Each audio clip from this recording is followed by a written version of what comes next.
বাটপার, ভাবি মিষ্টি খাবে না, মালাই খাবে না, জোর করে খাওয়াছে। আর ওই স্বামী বাড়িতে আছে, বউ করছে ফাটে মারবা আমার মাথায় মেলা লাগিয়েছে, যাও তোর হাত পিঠে না জিলাপি আর না ঝুড়ি মুরগিটা নিয়ে আসো তো ঠোকটে বেটি টাকা কমা করে না। কত বড় বাটপার দেখেছেন, ভাবি খেলাচ্ছে বড় মিষ্টি মালায়, আর বউ জিলাপি খাওয়া যাচ্ছে হাত পেতে ঝুড়ি খাওয়া যাচ্ছে, ফগুলির ভিডিও বানাচ্ছে।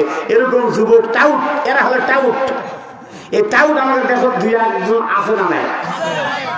হ্যাঁ, এই জন্য আমি বলি যে নেশার বাজার গরম হলো, ছেলে মেয়ে সবাই খায়, নারীর দখল ঈদের বাজার, ধর্ম সবাই মানুষ নাই। ঈদের বাজার আসলে পরে ম্যাডামেরা স্বামীর কাছে কয়, আরে দাও টাকা যাব বগুড়া, টাকা দিতে করো যদি দেরি, থাকবো না আর তোমার কাছে, যাব বাপের বাড়ি। তাই শুনিয়া নাদাম স্বামী টাকা দেয় বইয়ের হাতে, টাকা পেয়ে যায় বেটি চল মার্কেট করিতে, হাতে ঘড়ি চোখে চশমা ঠোঁটে লিপস্টিক, রাস্তা দিয়া চলে জানি শয়তানের নানি। সুরে কোয়া লাগবে ঠিক। আরে কবি বলে লাম খালি মিন খালি নূর পেটো লাখ ফোটা, বাংলাদেশের মেয়েদের স্বভাব ভালো, পেট খালি পিঠ খালি কপালত এক ফোটা। যুবক ভাইরা কথা কন ঠিক না ঠিক? মাঝে মধ্যে আসবে না কোনোবারে দুই একটা চলবে চলবে চলবে বাস। আলহামদুলিল্লাহ, আমি যে বিষয়ে কথা বলবো বিষয়টা আগে নির্ধারণ করলে, কারণ দ্বিতীয় তৃতীয় বক্তা ওয়াজ করাটা আপনারা বোঝেন না, খুব জ্বালা, এসে দেনা করে খাওয়া ভালো। কারণ আপনাদের এখানে কালার হাটত হকার মাইকলি আছে, মাইকলি আসার পর তিনটা বেরিয়েছিল লিয়াতে সাথে করে নিয়ে এসে এবার কথা ধান ধাপটা শুরু হয়ে গেল। বাদ দিজন তো একজন এসে করছে, ভাইরা আমরা ওষুধ বিক্রি করতে আসি তো প্রচার করার জন্য আসছি, ওই খাই একটা লেকচার টেকচার করে যখন লোকজন জমা হয়ে গেল তখন অনেক লেকচার আর চলে না, আরেকজন ছাড় আপনি বলেন।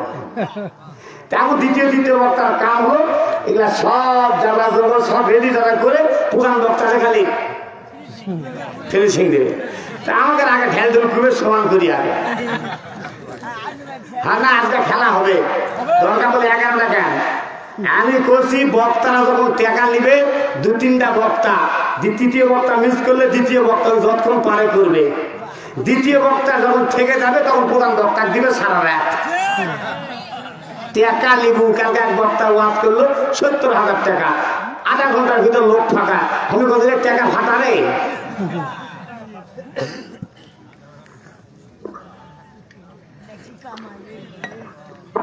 এরা কথা খাওয়া লাগবে তো, দরকার আছে পরে কমো, এখন লয়।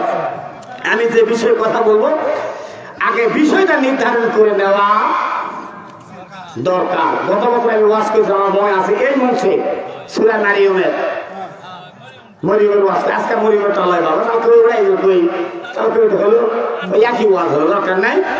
ওই মরিয়মের পেটের মধ্যে বাচ্চা ছিল, আমার মনে আছে। দুই একজন আমার বলেছে, হুজুর আজকে কি বাচ্চা না হবে, তুমি একবার বাচ্চা ঢুকলে কি আর মারা। দেখ, আজকে আমি সূরা আনফাল থেকে 2 এবং 3 নাম্বার 4 নাম্বার আয়াত তেলাওয়াত করেছি, 3টা আয়াত তেলাওয়াত করেছি। যে বিষয়ে কথা বলবো আগে বিষয়টা নির্ধারণ করে নেওয়া দরকার, তাছাড়া আপনারা কি বুঝবেন যে দ্বিতীয় বক্তা কি ওয়াজ করলো, তৃতীয় বক্তা কি ওয়াজ করলো, প্রধান বক্তা কি ওয়াজ করলো। আমি যতক্ষণই কথা বলি, যে কথাই বলবো আপনারা যেন কথাটা বুঝতে পারেন। আল্লাহ যেন আমাকে এতটুকু জ্ঞান আজকে দেয়, একটু দোয়ার হালতে কোন আল্লাহুম্মা আমিন। আজকে আমি যে বিষয় সূরা আনফালের 2, 3, 4 3টা আয়াত যে বিষয়ে কথা হবে সেটা হলো মুমিন হতে গেলে মাত্র 5টা গুণ অর্জন করা লাগবে। কয়টা? 5টা। সবাই মিলে বলেন ভাইয়া কয়টা? 5টা গুণ অর্জন করতে হবে, সেটা ছেলেও পারে মেয়েও পারে। কারণ আমাদের বাংলাদেশে পুরুষের ওয়াজ হয়, পাশাপাশি রবুল চিন্তা করে খালি পুরুষের ওয়াজ হয়, মহিলারও হোক। তাই আমি যাইদুল আবার চিন্তা করেছি আমি এমন ওয়াজ দেবো মহিলা পুরুষ দুটাই দরকার। এক ওয়াজ দিলাম 2 জনের কাম হয় নাকি কোন আপনারা বাস। তাহলে 5টা গুণ মায়ের একটু খেয়াল করেন। 5টা গুণ কি কি এই আপনাদের মাঝে আমি আজকে বলার চেষ্টা করবো ইনশাআল্লাহ। এখনই আলোচনা শুরু করতেছি। কয়টা গুণ? কয়টা গুণ? 5টা গুণ অর্জন করলে সেই ব্যক্তি হবে মুমিন।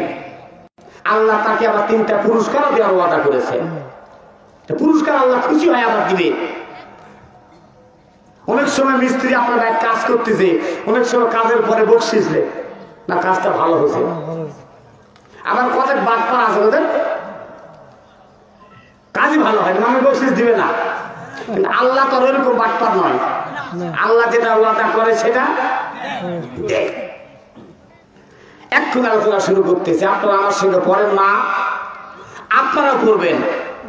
পুরুষেরা জোরে জোরে, আপনারা মনে মনে। আপনারা আমার সঙ্গে একটু পড়েন। আউযু বিল্লাহি মিনাশ শাইতানির রাজিম। বিতাড়িত মরদুদ শয়তান থেকে আল্লাহ পাকের কাছে পানাহ চাইতেছি। সকলে পড়েন বিসমিল্লাহির রাহমানির রাহিম। পরম করুণাময় আল্লাহ তাআলার নামে আরম্ভ করলাম বা শুরু করলাম। কার নামে? যে কোনো নেক কাজ শুরু করব কার নামে? পারা যাবে না, অর্থাৎ বিসমিল্লাহ দিয়া। যে কোনো নেক কাজ বিসমিল্লাহ দিয়ে শুরু করবেন। খায়ের বরকত রহমত দান করবেন আল্লাহ। যেটাতে বিসমিল্লাহ নাই সেই কাজে কোনো বরকত নাই। মুসলমান মেয়ে এবং পুরুষ যে কোনো নেক কাজের শুরুতে পড়ে নিবে বিসমিল্লাহির রাহমানির রাহিম। ইন্নামাল মুমিনুনা আল্লাযীনা ইযা যুকিরাল্লাহ। আল্লাহু আকবার। মুমিনের 1 নম্বর কোয়ালিটি গুণ। মুমিনের 1 নম্বর, 5টা গুণের 1 নম্বর গুণ যেটা, সেটা হলো মুমিনের সামনে যখন আল্লাহর নাম দেওয়া হবে কিংবা আল্লাহর নামে জিকির করা হবে, তখন মুমিনের অন্তরটা আল্লাহর ভয়তে কাঁপিয়ে উঠবে, চমকে উঠবে, আটকে উঠবে। এখন এই আমাদের সামনে এত আল্লাহর নাম নেওয়া হচ্ছে, এত ওয়াজ হচ্ছে, এত নসিহত হচ্ছে, ছেলের ওয়াজ, মেয়ের ওয়াজ, দিনের ওয়াজ, আতে ওয়াজ, 70,000 টাকার ওয়াজ, 1 লাখ টাকার ওয়াজ, 1.5 লাখ টাকার ওয়াজ, বিমানে চলে আসে, হেলিকপ্টার চলে আসে ওয়াজ। আমি জাহিদুল কথাটা বলে দিই, একটা মানুষের শরীরে যতগুলা পশম আছে তার চাইতে বেশি ওয়াজ একটা মানুষ তার জীবনে শুনেছে, কিন্তু কোন পরিবর্তন, সত্যিকার কোন পরিবর্তন। যত ভেজাল বাজে গেছে বর্তমানে এই জিকির নিয়ে। দাঁড়ে জিকির করবেন না বসে থাকে, জোরে না আসতে, শুতে না বসে, কথা কর না কা। কেউ কেউ জিকির করতে করতে গাছের ডালত চড়ে, কেউ কেউ জিকির করতে করতে গাছের বাড়ির চালের উপর চড়ে, কেউ কারণে তার থম্বা চড়তেছে, কেউ আবার জিকিরে খুব ঠেলা ফয়েজের ঠেলা লাসতেছে, কেউ কেউ আবার জিকির এমন ভাবে করতেছে কেউ যেন না শোনায়। এরকম জিকির আমাদের কাছে চলে কি চলে না? হ্যাঁ, এই জিকির আমাদের কাছে চলতেছে। কেউ এমন কলব চিন্তা করতেছে যে আর কলবে জিকিরের খেলা মনে আর কলব ফাড়ে যাবে। আমি জিকিরের বিরোধিতা নয়, আমি পীরের মুরিদ, কিন্তু আমি চাচ্ছি যে আসলটা শোনা হোক, জানা হোক। এই জিকিরের সমস্যা আল্লাহ কোরআন শরীফে জিকির সম্পর্কে কি ওয়াজ করলেন, তাই বলে কি জিকিরের কথা কোরআনে নাই? হ্যাঁ, যারা জিকির করে তারা কে না বুঝলেই করে নাকি? হ্যাঁ, আবার একদল লোক আছে জিকিরলে বিরোধীরা ওয়াজ করতেছে, বহু বক্তা আছে পীরক দেখা পারে না, এটাও আছে, আছে না নাই? অথচ বাংলার জমিনে কোন নবী আসেনি, সাহাবী আসেনি, তাবেঈন আসেনি, একদল আল্লাহর ওলিরা এসে এ খানকা করে মুক্ত করে মাংস পড়াছে, আলে বেতেছে ময় মুরব্বীরা কথা খায়। এখন ওই মাদ্রাসা পড়ে আসে ওই আলিম হয়া উনি আবার পীরক বাজ দেয়, খারাপ বাজ দেয়, ঠিক না বলেন? এখন আলেফ বাতা ওই আলেফ বেতে আর বলে না তো, এখন আলিফ বা তা সা এরকম করে পড়তে ভালো, খারাপ নয়, সহি না হলে আবার সমস্যা আছে।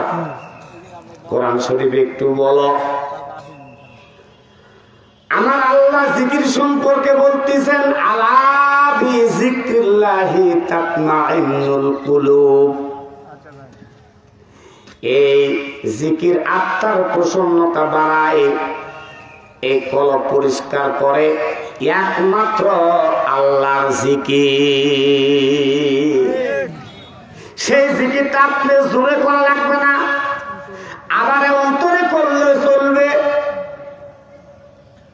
যদি আপনি জিকির করতে করতে লাফে ওঠেন, ঝাঁপে ওঠেন, গাছের ডালত চড়েন, আমি তো বলবো এটা জিকির নয়, এটা হলো ফিকির। আপনি এমনই ভাবে জিকির করবেন যাতে কারো ঘুম নষ্ট না হয়। তারতিলের সাথে যেমন আল্লাহ পাক বললেন, ফাযকুরুনি আযকুরুকুম ওয়াশকুরুলি ওয়ালা তাকফুরুন। বান্দা তুমি আমাকে স্মরণ করো, আমি আল্লাহ তোমাকে কি করব? সবাই মিলে কোন, আমি আল্লাহ স্মরণ করব।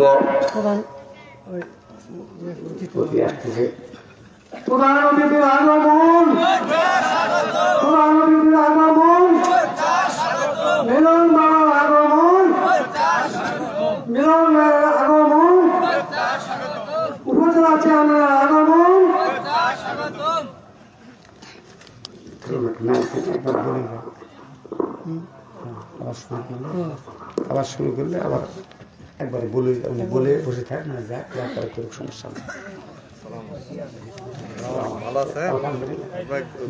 না না না সমস্যা নেই, কোনো বিরক্ত নাই, কারণ সবার দরকার।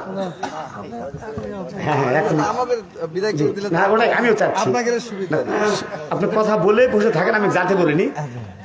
এখন আপনাদের সামনে মূল্যবান বক্তব্য রাখবেন আমাদের উপজেলা চেয়ারম্যান সাহেব। এখন আপনাদের সামনে সেক্রেটারি জনাব ফজলুর রহমান আপনাদের সামনে কিছু কথাবার্তা বলে।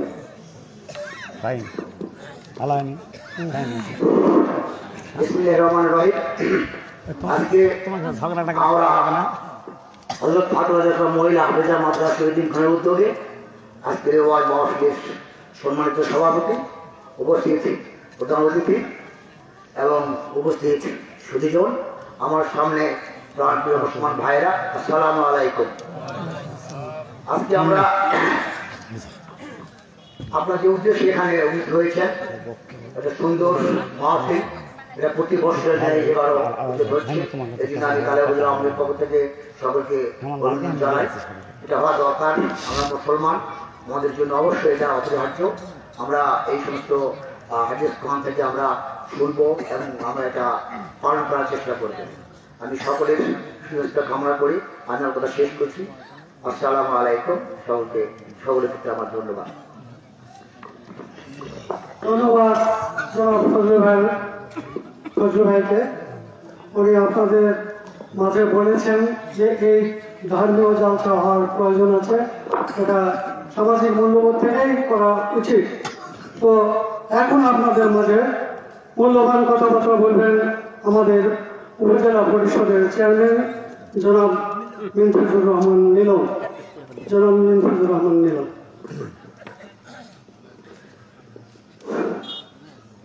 বিসমিল্লাহির রহমানির রহিম।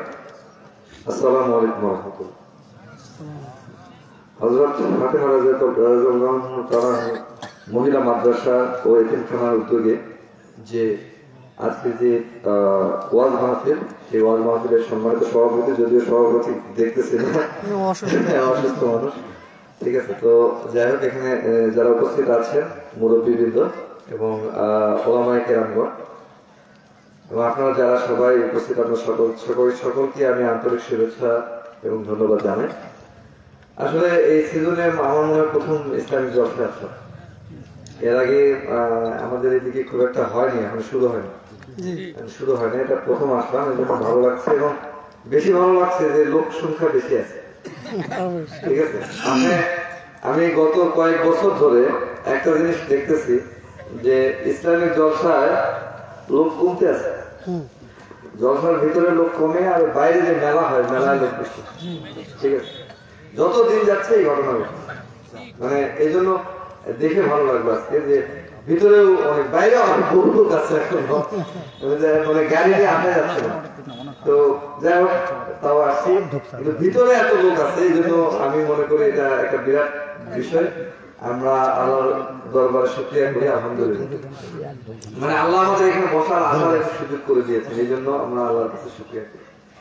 এই জন্য আসার শুকরিয়া করার উদ্দেশ্য কি? শুকরিয়া করা, আমরা এমন এক জায়গায় আসতে পেরেছি যেখানে আল্লাহ, তার নবী এবং কোরআন হাদিসের কথা যেখানে হবে, সেখানে আমরা আসতে পেরেছি।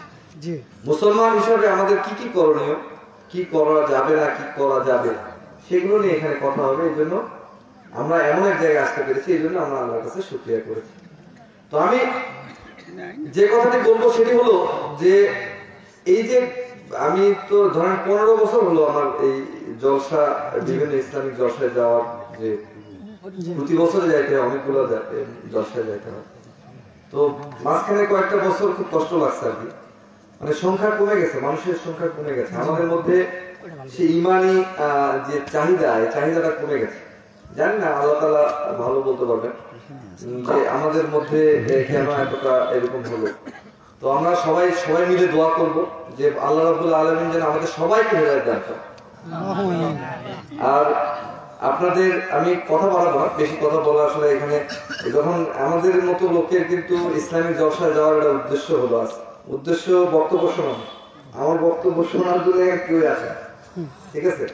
এখানে আমাকে কেন ডাকা হয়েছে এটা আপনারা জানেন, এটা বই, এটা অবশ্যই কোনো বিষয় না, সবাই জানে যে চেয়ারম্যান সাহেব আসলে কিছু এখানে দান ধ্যানের বিষয় আছে, বরাদ্দ দেওয়ার বিষয় আছে।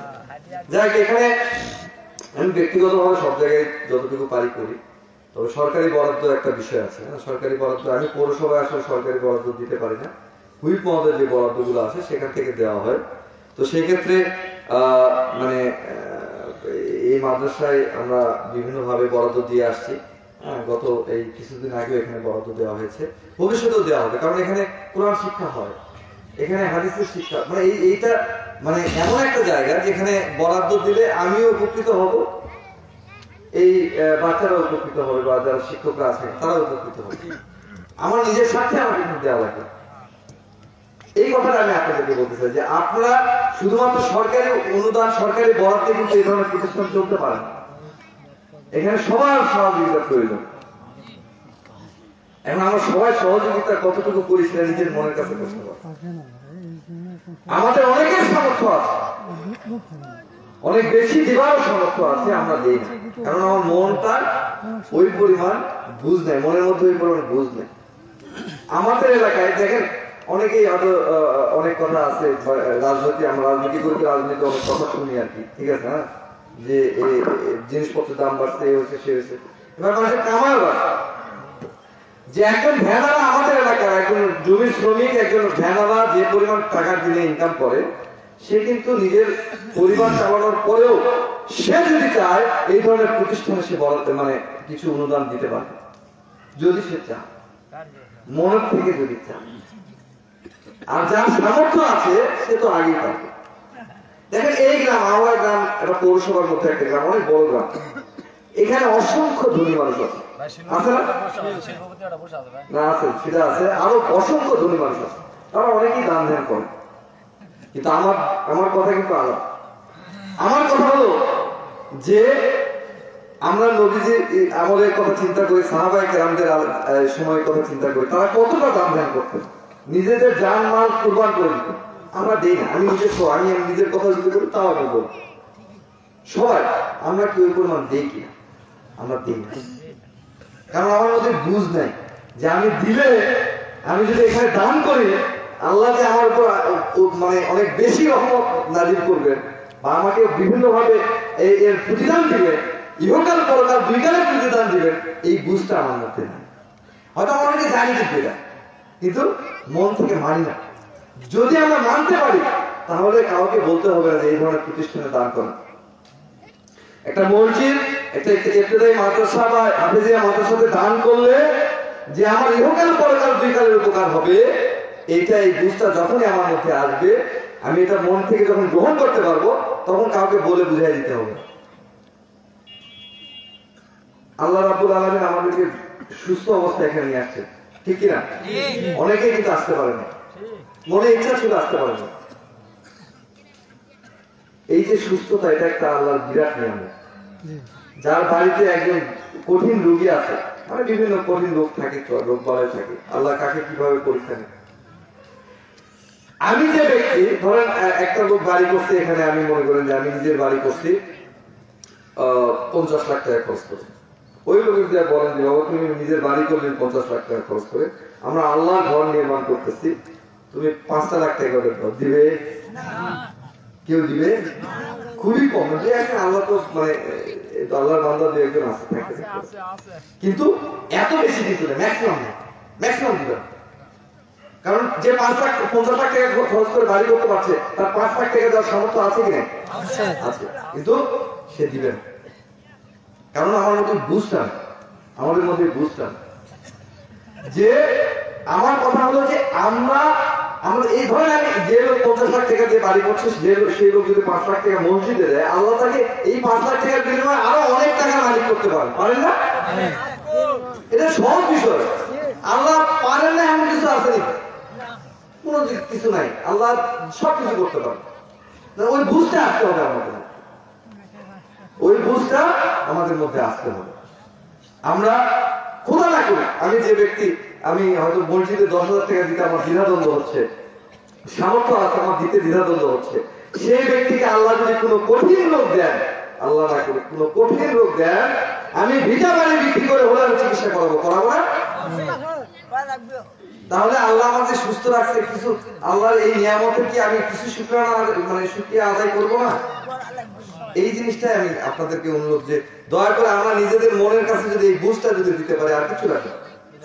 তো আমি আর কথা বাড়াবো না, আমি পরিশেষে শুধু একটা কথা বলে শেষ করতে চাই। আপনারা সবাই জানেন সেই ফিলিস্তিনিতে আমাদের মুসলমান ভাইয়েরা খুবই কষ্টে আছে, অসম্ভব। আপনারা টিভি দেখেছেন বা অন্য কোথাও সোশ্যাল মিডিয়া, অনেকে ফেসবুক ব্যবহার করেন, বা দৃশ্যগুলো দেখার মতো না। ছোট বাচ্চাদের মাথা অনেকে উড়ে গেছে, ছোট বাচ্চা, মানে দেখলে একজন মুসলমান যদি হয় তার চোখ দিয়ে পানি আসবে। আমি ধন্যবাদ জানাই আমার মাননীয় প্রধানমন্ত্রীকে, উনি বারবার এই হত্যাযজ্ঞের প্রতিবাদ জানাচ্ছে, এখান থেকে গিয়ে আসলে যুদ্ধ করা আমাদের সম্ভব নয়, কিন্তু আমরা সবাই যেন ওই প্রতিবাদ জানাই এবং সবাই যেন তাদের জন্য দোয়া করি, আল্লাহ রাব্বুল আলামিন যেন তাদের যেন এই পরীক্ষা থেকে দ্রুত উত্তীর্ণ করে। এত পরীক্ষা আসলে মানে দেখার মতো, হাজার হাজার মানুষ মারা যাচ্ছে, বিশেষ করে ছোট বাচ্চাদের মারা যাওয়ার দৃশ্যগুলো দেখার মতো। কিছু কিছু বাচ্চারা, আমি ভিডিও দেখলাম, কিছু কিছু বাচ্চারা বসে আছে, তারা যে কাঁপতেছে, মানে বোমার তার পাশে হাতে মারা গেছে, তাকে হাসপাতালে নিয়ে আসে। হাসপাতালের খাবার পর্যন্ত, হাসপাতালের তেল পর্যন্ত, যেখানে জেনারেটর, বিদ্যুৎ সব বন্ধ করে দেওয়া হয়েছে। কি অমানবিক! খাবার সবকিছু বন্ধ করে দেওয়া হয়েছে। যারা যে ইসরায়েলরা, যারা সেই ইহুদি নাসারা যারা এই কাজগুলো করছে, তাদের জন্য আল্লাহ তাআলা যেন উচিত শিক্ষার ব্যবস্থা করেন, আমরা সেই দোয়া করব। এবং আমাদের মুসলমানদের জন্য আল্লাহ তাআলা যেন এই পরীক্ষা থেকে দ্রুত উত্তীর্ণ করা, সেই দোয়া করব।